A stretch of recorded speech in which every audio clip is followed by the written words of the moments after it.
James is a mixed traffic engine. He can pull both trucks and coaches. He is proud of his smart red paint, and so is his driver.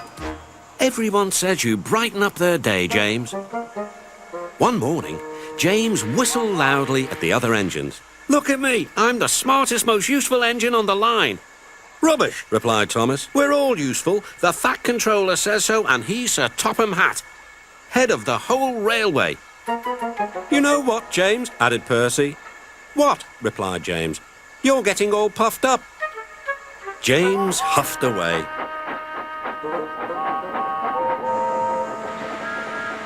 Later, he was still boasting. "I'm the pride of the line." "I saw you pulling trucks today," snorted Gordon. "You're only a goods engine." "I pull coaches too," replied James. "Not as much as I do," said Gordon. "But the Fat Controller has plans for me." James was only making this up, but Gordon believed him. "What plans?" asked Gordon. Wait and see." "Oh dear," he thought. "Now what'll I do?" Thomas was shunting shining new coaches. "Good morning, James. Are those coaches for me?" asked James hopefully. "No, these are for Gordon's Express. I'll fetch your trucks next." But James was going to play a trick on the other engines. "Actually, Thomas, I'm taking the coaches. The Fat Controller asked me to tell you." "What about the trucks?" Give them to Gordon." "Come on, Thomas," said his driver. "Orders are orders." So when James's driver returned, James was coupled to the coaches and he puffed away.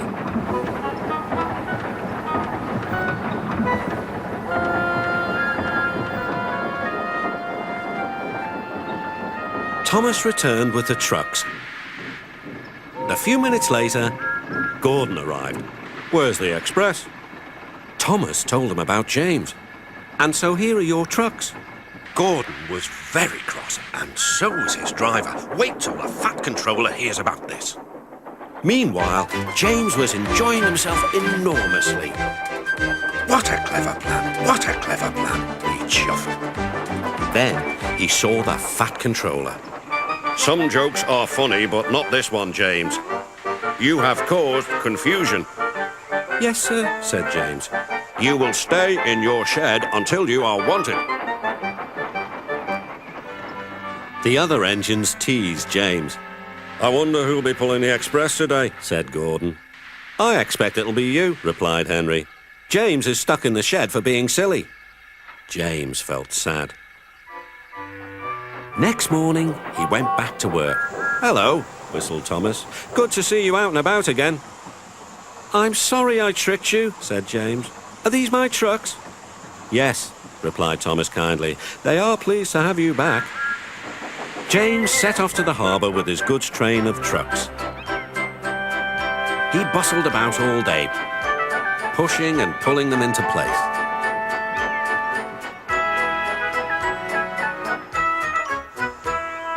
"Time to go home now, James," said his driver at last. "No trucks or passengers, just we two." But his driver was wrong. "Excuse me," called the man. "I have a meeting with Sir Topham Hatt and I mustn't be late.